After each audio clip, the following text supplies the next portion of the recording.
Okay, so it's finished updating. Let's see if it auto detects. Oh, it does. Okay. What information do we get? 2007 Opel. Yeah, that's nice.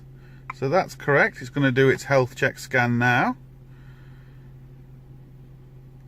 As far as I know, there's no codes with the car.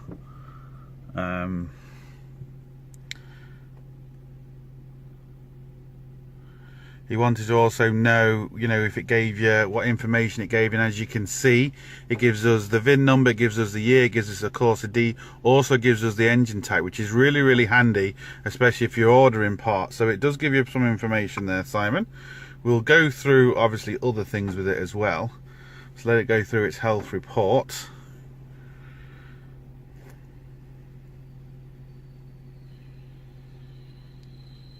It's found a fault. Hasn't give us the mileage, but it's give us everything else. It's give us our health report. So let's just come out of this. We've got, let's go into ABS, see what codes we've got. I'm not going to do any diagnostics on this because this could be an old code. Read CAN bus communication fault, a U error. That could be an old one because there's nothing wrong with the car. But let's just see what data we've got, for example, in here, because that's what we wanted to know. As you can see, we've got a lot of stuff. I'm just going to go select all and go OK and see what readings we've got.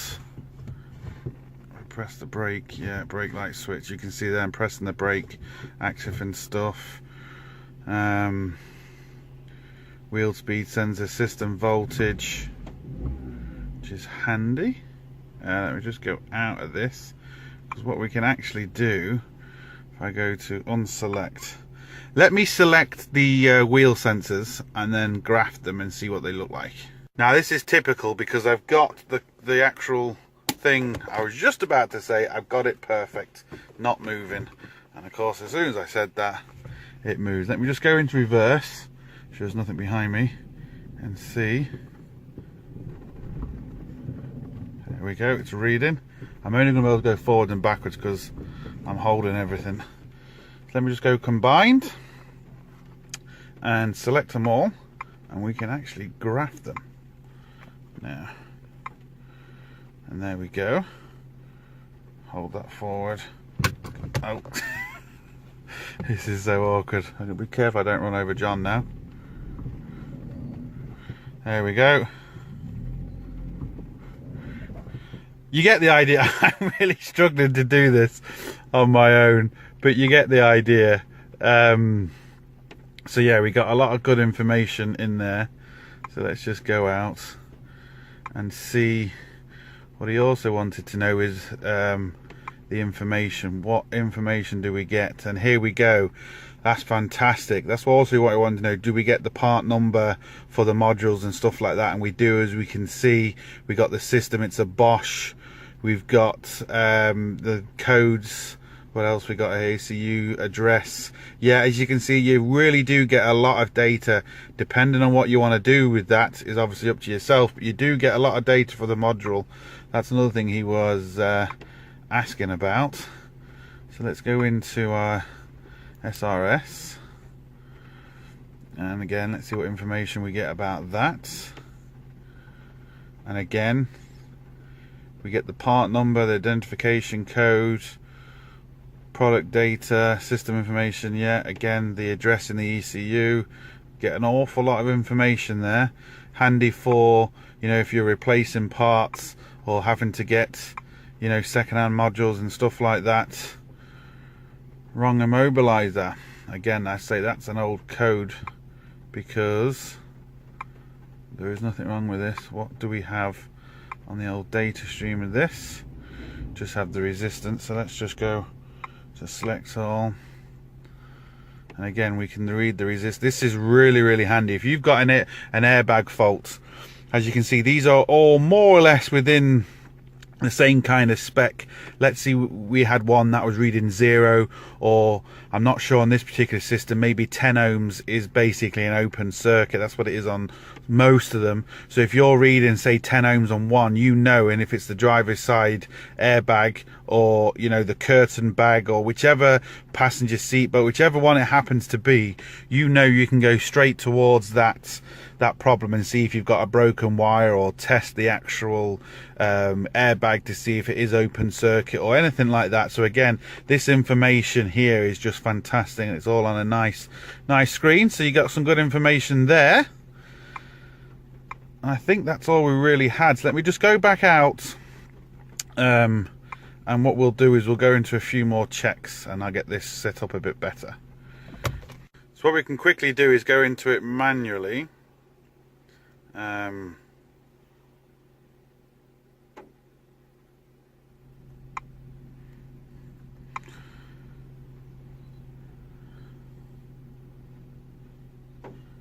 And just see what other modules we can say. We can do an automatic and a manual. Let's just do an automatic, and then we'll pick our module.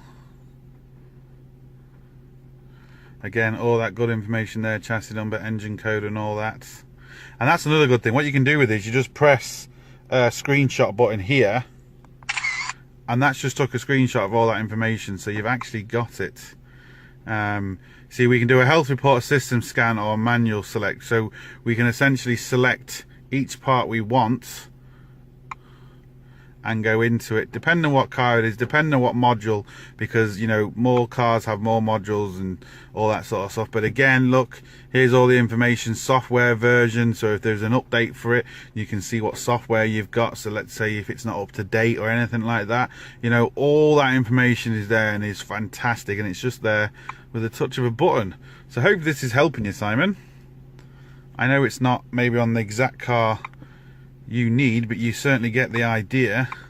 So I'm just pressing back, quit, yes. Because especially for Opels and Vauxhalls, the OBD2 data a lot of the time really isn't good enough. You need to go into like the manufacturer's scan like we've just did, because sometimes there's just not a lot of information in the OBD2 stuff. So let's just go to, there was no fault codes obviously. Let's just see what information we've got on here. VIN, again, that's going to be obviously correct because we've more or less got that on there. We've got the IDs and stuff, yeah, so that's okay. But let's go into onboard monitor. Oh no, I went into the wrong one. Well, let's just see, which one did I go into? Controls, I think, was I? No, I didn't go into that one. Which one did I go into? Onboard monitoring. Oh, where is it? Yeah. And you can see, look, we've got misfire data, we've got EGR, valve, catalyst. Oh, this is. You go into that, we can monitor a few things here. Let's just go back out. What I really want to look for is our free frames data. We've got 39. What I'm going to do is I'm going to pick some of these temperature sensors and stuff, fuel trims, and we'll just see what they're like. Right, so I just picked a few: engine temperature, engine RPM, fuel system, so in closed loop, long and short term, and the fuel ratio. And as we can see, when I rev it, it reacts quite quickly. We've only got a few on there, 88 degrees. Closed loop is our fuel status and our long and short terms. We give it a bit of a rev. Yeah, they're more or less bang on with each other. Let's just raise it up a little bit. Yeah, they're switching, they're fine. So there we go. That's kind of the OBD2 side of things. Let's go into some other features. I've just very quickly put long term and short term and engine RPM on a graph so you can actually see exactly what's going on, because again, graphic is very important, especially if you're driving and you want to see what's going on.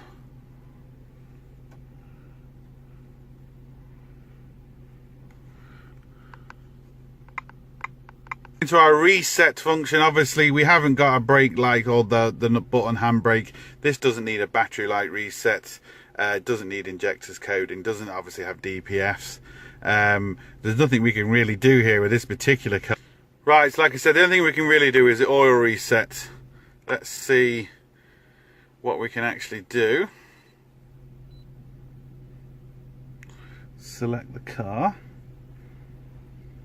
Vauxhall, okay. Yeah, it's recognised it. Let's go manual, yep. Corsa D. There we go. And then boom, look, it tells you how to do it. All the information is on here, how to reset the engine light or the service light when it comes on. I don't know if it's going to be automatic on this one, software reset. Well, I'm not going to go into that, but as you can see there, manual reset. That's all we can really do with this particular one, because we don't have, you know, push button handbrakes or, you know, DPF, because obviously it's a petrol and stuff like that. So, you know, hopefully that kind of gets you a bit of information on it, Simon, to what this can actually do on Vauxhall / Opels. This is just a very, very basic Corsa, remember. You know, it hasn't got, you know, hundreds and hundreds of computers, just very basic. But you can even see the information that's in here is really good. And like I said, I really do like the fact that it has the battery light on the top there. So that's it really. So look, hope it helps. Please like, share, subscribe, comment and all that. Don't forget to check out my Facebook, Instagram, Patreon and all that down below. Links up here, but most importantly, don't forget, get your hands dirty. See you for the next one. Sorted.